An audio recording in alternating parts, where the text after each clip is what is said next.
للہ الحمد للہ الذی ابدع الاخلاق علی الدین اما بعد فاعوذ باللہ من الشیطان الرجیم بسم اللہ الرحمن الرحیم انی جاعل فی الارض خلیفہ صدق اللہ العظیم وبلغنا رسولہ النبی الامین المبین المبین المتین الکریم ونحن علی ذلک لمن الشاہدین والشاکرین والذاکرین والحمد للہ رب العالمین۔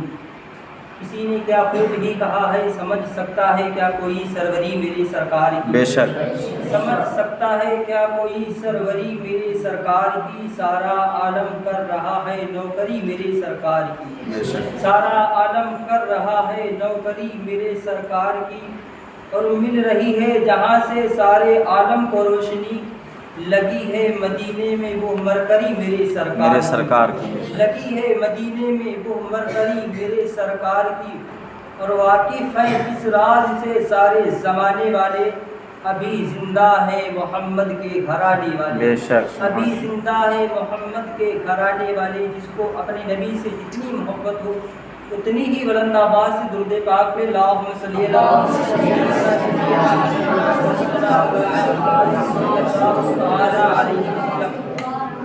حضرات، میں نے جس آیت کریمہ کی تلاوت کا سر فضل کیا، اللہ تبارک و تعالیٰ نے قرآن مجید میں ارشاد فرمایا انی جاعل فی الارض خلیفہ، بے شک میں زمین پر اپنا ایک نائب، ایک خلیفہ مقرر کرنے والا ہوں۔ بے شک اللہ تبارک و تعالیٰ نے جب یہ بات فرشتوں کے درمیان میں رکھی ہے، فرشتوں میں روئے زمین پر اپنا ایک نائب، ایک خلیفہ مقرر کرنے والا ہوں، تو اللہ تبارک و تعالیٰ نے فرشتوں نے اللہ رب العزت سے عرض کیا میرے مالک معبود، زمین پر تو ایسے ایک انسان کو بھیجے گا کہ جو زمین پر جانے کے بعد اس کی اولادیں پیدا ہوں گی، مالک جب اس کی تعداد زیادہ ہوگی تو اس میں کچھ گنہگار ہوں گے، کچھ سیاکار پاپی ہوں گے، اس میں مالک قتل و غارت ہوگی۔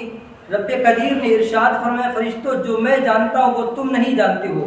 اللہ رب العزت نے حضرت آدم علیہ السلام کی تخلیق ایک مٹی سے بنائی، جب آپ کا ڈھانچہ، آپ کا پتلا جسم مٹی سے اللہ رب العزت نے بنا دیا تو فرشتوں کو یہ معلوم ہوا کہ اللہ رب العزت نے حضرت آدم کے جسم کو، پتلے کو تیار کر دیا مٹی سے۔ اب فرشتوں کو یہ معلوم ہوا کہ رب میرا مجھ سے ناراض ہو گیا، فرشتے جان گئے اللہ مجھ سے ناراض ہو چکا ہے، تو اللہ تبارک و تعالیٰ نے جہاں پر آج زمین پہ، مکے کی زمین پر جو رب کا گھر خانہ کعبہ موجود ہے، اسی کے برابر میں آسمان کے اوپر ایک بیت المعمور موجود ہے۔ اللہ کے فرشتوں نے اس بیت المعمور کا چکر لگانا شروع کیا۔ جب فرشتوں نے چکر لگایا، اللہ رب العزت نے عرض کی، ارشاد فرمایا میرے فرشتوں یہ کیا کر رہے ہو؟ تو فرشتوں نے عرض کیا پروردگار مجھے معلوم ہے کہ آج تو مجھ سے راضی ہو گیا ہے، تو نے مجھ سے کہا انی جاعل فی الارض خلیفہ، میں زمین پر اپنا خلیفہ ایک مقرر نائب کرنے والا ہوں۔ مالک میں نے تیری بات میں تیری آواز کو لبیک نہ کہتے ہوئے اس کو میں نے ٹالنے کی کوشش کی۔ مالک میں جانتا ہوں کہ آج تو مجھ سے ناراض ہو گیا، میں نے اس لیے چکر لگایا کہ جب میں اس کے چکر لگاؤں گا، طواف کروں گا تو میرا رب مجھ سے راضی ہو جائے گا۔ اللہ نے ارشاد فرمایا میرے فرشتوں میں تم سے راضی ہو گیا ہوں، خاموش رہو، بس کرو طواف کرنے کو۔ جب فرشتوں نے اتنی بات سنی، اللہ رب العزت کے فرشتوں نے عرض کیا مالک کو حکم کیا ہے؟ اب مجھے حکم بتا میرے پروردگار، کیا حکم ہے میرے لیے؟ اللہ رب العزت نے ارشاد میں فرشتوں زمین پر چلے جاؤ، جہاں پہ یہ جس کعبے کا تم نے طواف کیا ہے، جس چیز کا تم نے طواف کیا، اسی کے نیچے برابر میں ہمارا مکان بناؤ۔ کہا مالک اس مکان کو بنا کے ہوگا کیا؟ تو اللہ رب العزت نے ارشاد فرمایا میں زمین پر آدم کو بھیجوں گا، ان کی اولادوں کو پیدا کروں گا۔ جب ان کی اولادوں میں کچھ گنہگار ہوں گے، کچھ سیاکار بدکار ہوں گے، کچھ قاتل ہوں گے، کچھ دھوکے باز ہوں گے، کچھ غدار سے مکار ہوں گے، جب وہ گناہ کریں گے میں ان سے ناراض ہو جاؤں گا، اور جب میں ان سے ناراض ہو جاؤں گا وہ آ کر کے اس خانے کعبہ کا طواف کریں گے، اس کا چکر لگائیں گے۔ جس طریقے سے آج میں تم سے راضی ہو گیا ہوں، اسی طریقے سے اگر ان کی امت آدم کی اولاد ہی چکر لگائے گی، میں آدم کی امت سے راضی ہو جاؤں گا، ان کی اولاد سے راضی ہو جاؤں گا۔ بے شک اتنی بات کہ اللہ تبارک و تعالیٰ کی بات پر فرشتوں نے لبیک کہا، اور زمین پر آنے کے بعد سب سے پہلے خانے کعبہ کی تعمیر اگر کسی نے کی ہے تو میرے رب کے فرشتوں نے تعمیر کی، اور جو تعمیر کرنے کے بعد جب اللہ تبارک و تعالیٰ نے حضرت آدم کو زمین پر بھیجا جنت سے، تو سب سے پہلے حضرت آدم علیہ السلام سرندیپ کی پہاڑی پر جو سری لنکا کے اندر موجود ہے وہاں پر اترے، اور جب وہاں سے اللہ رب العزت نے حکم دیا کہ آدم اب میرے گھر کی دوبارہ تم تعمیر کرو، تو حضرت آدم علیہ السلام ایودھیا سے سرندیپ سے سری لنکا سے چلنے کے بعد جب آپ وہاں پر پہنچے خانے کعبہ کو بنانے کے لیے، آپ نے خانے کعبہ کو دوبارہ تعمیر کیا۔ تعمیر کرنے کے بعد حضرت آدم علیہ السلام نے رب کی بارگاہ میں التجا کی، اے میرے پروردگار میں نے تیرے گھر کے اندر نہ مزدوری کی ہے، مالک مزدوری عطا فرما دے۔ تو اللہ تبارک و تعالیٰ نے ارشاد فرمایا آدم علیہ السلام میں نے تمہاری مزدوری یہ عطا فرما دی ہے کہ جب تک تمہاری اولاد دنیا میں آئے گی میں نے تمہیں وہ عطا کر دی ہے کہ میں نے تمہاری ساری خطائیں معاف کر دی ہیں۔ حضرت آدم علیہ السلام نے عرض کیا پروردگار مزدوری بہت کم ہے، کچھ اور مزدوری عطا فرما دے۔ رب قدیر نے فرمایا آدم اگر تیری امت آ کر کے تیری اولاد اس خانے کعبہ کا طواف کرے گی میں اس کے گناہوں کو بخش دوں گا، اسے بھی معاف کر کے میں اس سے راضی ہو جاؤں گا۔ پھر حضرت آدم کہتے مالک اب بھی مزدوری کم ہے۔ پروردگار عالم نے ارشاد فرمایا آدم سن لے، جب تیری امت تیری گنہگار امت آ کر کے تیرے بندے تیرے گنہگار تیری امت آ کر کے تیری اولاد جب اس کا چکر لگائے گی، اور چکر لگانے کے بعد جو حج کرنے حاجی آئے گا اس کی طواف کرنے کے بعد اگر حاجی جس کے حق میں دعا کر دے گا ہاتھ اٹھا کر کے میں حاجی کے گناہوں کو بخش دوں گا، اور جس کے حق میں دعا کری جائے گی اس کے بھی ساری خطاؤں کو معاف فرما دوں گا۔ بے شک سبحان اللہ۔ السلام کو شرف ملا تھا کہ خانے کعبہ کو بنانے کے بعد ان کے بعد یہ سلسلہ چلتا رہا، چلتے چلتے حضرت آدم کے بعد جب سلسلہ حضرت نوح علیہ السلام کے دور کا آیا تو حضرت نوح علیہ السلام نے تقریباً 950 برس اپنے دین کی اپنے پیغمبر ہونے کی تبلیغ کی، اور جب 950 برس کے بعد حضرت آدم علیہ السلام نے اٹھا کر کے اپنی ہسٹری کو پہلے دن سے 9.5 سال تک کو دیکھا تو کتنے 80 لوگ کلمہ پڑھ کر کے آپ کے دین میں داخل ہوئے تھے، ان میں 80 میں 9 لوگ اپنے گھر کے تھے، 71 آدمی باہر کے کلمہ پڑھ کر کے اسلام میں داخل ہوئے۔ جب آپ نے 80 آدمیوں کو دیکھا تو جلال آیا، حضرت نوح علیہ السلام نے یوں دونوں ہاتھ اٹھائے بارگاہ الہی میں اور دعا فرما دی مالک جو تیرا نام لینے کو گوارا نہیں کرتے ہیں، مولا ایسے لوگوں کو زمین پر رہنے کی حیثیت نہیں ہے، ایسے لوگوں کو زمین پر رہنے کی اوقات نہیں ہے، مالک انہیں زمین سے مٹا دیا جائے۔ اتنی بات کہی حضرت نوح علیہ السلام نے دعا کی، طوفان نوح آیا تو اس طوفان نوح میں خانے کعبہ کو زمین سے آسمان پر اٹھا لیا گیا۔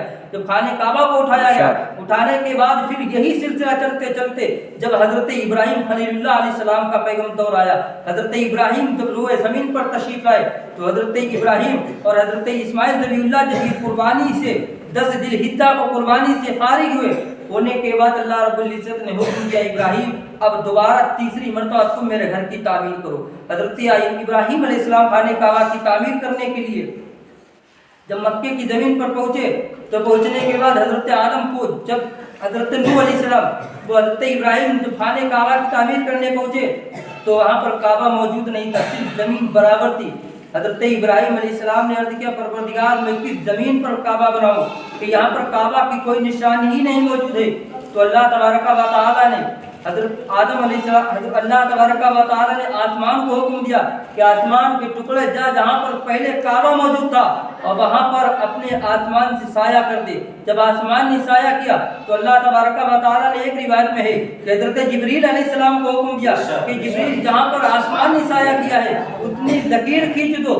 دوسری روایت میں اللہ تبارک و تعالیٰ نے مکڑی کو حکم دیا کہ مکڑی جہاں پر آسمان نے سایہ کیا ہے وہاں پر اپنے پیروں سے جالا بنا دے تاکہ انہیں معلوم ہو جائے یہاں پر پہلے کعبہ تھا، دوبارہ یہیں پر کعبے کی تعمیر کی جائے۔ جب یہ دونوں آئے آسمان نے پھر آسمان نے اجرت طلب کی مالک میں نے تیری مزدوری کی ہے کچھ اس کی اجرت عطا فرما دے۔ اللہ تبارک و تعالیٰ نے آسمان کو اجرت عطا فرمائی کہ رب نے ارشاد میں جا آسمان پہاڑ کی ایک کوہ میں چھپ جا، جب میرا محبوب روئے زمین پر جلوہ گر ہوگا آنے کے بعد جب وہ زمین کے اوپر چلے تو تیرا نذرانہ یہ ہے کہ میرے محبوب کے سر کے اوپر تجھے سایہ کر کے چلنا ہے۔ یہ آسمان کو اللہ نے انعام عطا فرمایا۔ اس کے بعد فوراً مکڑی نے التجا کی میرے پروردگار میں نے تیرے گھر کی تعمیر کے لیے میں نے بھی مزدوری کی مالک مجھے مزدوری عطا فرما دے۔ اللہ رب العزت نے مکڑی کو نذرانہ عطا کیا، مکڑی سے کہا ارشاد فرما پروردگار نے کہ جا تو بھی ایک کوہ میں ایک پہاڑ کے اندر غار کے اندر بیٹھ جا اور جب میرا محبوب مکے میں جلوہ گر ہوگا مکے سے چل کر کے میرا محبوب غار کے اندر جب آئے گا تو تجھے وہ انعام دیا جاتا ہے کہ میرے محبوب کا دیدار غار کے اندر تجھے عطا کیا جائے گا. بے شک. انہیں انعام ہی عطا کیا. اس کے بعد جب انعام عطا کیا حضرت آدم علیہ ابراہیم علیہ السلام نے خانہ کعبہ کو بنایا. بنانے کے بعد جتنا ملتا رہا ہاتھ سے اتنا بناتے رہے اور ساتھ میں حضرت اسماعیل ذبیح اللہ آپ کو گارا پکڑاتے رہے. یعنی باپ اینٹوں کو لگاتے رہے, بیٹا گارا دیتا رہا. دونوں باپ بیٹے نے خانہ کعبہ کو تعمیر کیا, ہاتھ سے جتنا ملتا رہا اتنا بنایا. جب ہاتھ سے نہ ملا تو آپ نے عرض کیا پروردگار اب تو ہاتھ سے نہیں ملتا, اونچا ہو گیا, اب کوئی پہاڑ کا انتظام کر دے. اللہ رب العزت نے حضرت جبریل کو حکم دیا, جبریل جاؤ, اب میرے خلیل کو پہاڑ کی ضرورت ہے, اب کوئی انتظام پہاڑ کے لیے کرو. تو حضرت جبریل علیہ السلام ایک پتھر لے کر کے آئے. اس پتھر کے اوپر حضرت ابراہیم علیہ السلام کھڑے ہوئے. پتھر پر کھڑے ہو کر کے آپ نے کعبے کو تعمیر کی. جہاں تک آپ کو ملتا رہا وہاں تک تعمیر کرتے رہے. اس کے بعد حضرت ابراہیم علیہ السلام نے کہا مالک اب پتھر سے بھی نہیں ملتا ہے. تو اللہ تبارک و تعالیٰ نے پتھر کو حکم دیا کہ اب تو اوپر ہوتا جا. جب تک حضرت ابراہیم علیہ السلام پتھر پر کھڑے رہے اوپر کو پتھر بڑھتا رہا. آپ خانہ کعبہ کی تعمیر کرتے رہے. جب خانہ کعبہ کی تعمیر مکمل ہوئی تو آپ نے اسی پتھر کے اوپر کھڑے ہو کر کے دعا کی, پروردگار جب سے سارے لوگوں نے خانہ کعبہ میں حصہ لیا مولا سب کو انعام عطا فرما دیا, مالک مجھے بھی انعام عطا فرما دے. تو میرے حضرت ابراہیم علیہ السلام نے عرض کیا مالک مجھے وہ انعام عطا فرما دے جو آج تک کسی کو انعام نہ عطا کیا گیا ہو. کہا ابراہیم بتا کون سا انعام؟ تو مالک مجھے وہ انعام عطا فرما دے کہ جس پیغمبر کا دیدار حضرت آدم علیہ السلام سے لے کر کے نوح علیہ سے آج تک جتنے اولیاء پیغمبر آئے ہیں وہ سب تیرے محبوب کا ذکر کرتے ہوئے آئے ہیں. مالک جو تیرا محبوب آخری روئے زمین پر آئے وہ کسی اور نسل سے نہیں, پروردگار وہ ہماری ہی نسل سے عطا فرما دے. جب یہ دعا کی تھی میرے پیغمبر کا نام لے کر کے حضرت ابراہیم علیہ السلام نے, تو جس پتھر پر کھڑے تھے اللہ تبارک و تعالیٰ نے کہا تھا کہ ابراہیم میں نے اپنے محبوب کا نور تیرے پشت کے اندر عطا فرما دیا ہے. اتنی بات کہی تھی, پتھر نے حضرت ابراہیم کے قدموں کو چوما اور وہی قدم حضرت ابراہیم کے اس پتھر کے اندر موجود ہے گئے. وہی آج خانہ کعبہ کے اندر پتھر موجود ہے, وہیں پر لوگ جا کر کے 2 رکعت نماز ادا کرتے ہیں. اسی لیے کہاوت تخذ من مقام ابراہیم مصلی, وہاں پر جب حج کرنے جاؤ تو 2 رکعت نماز ابراہیم مصلی پر ادا کرو.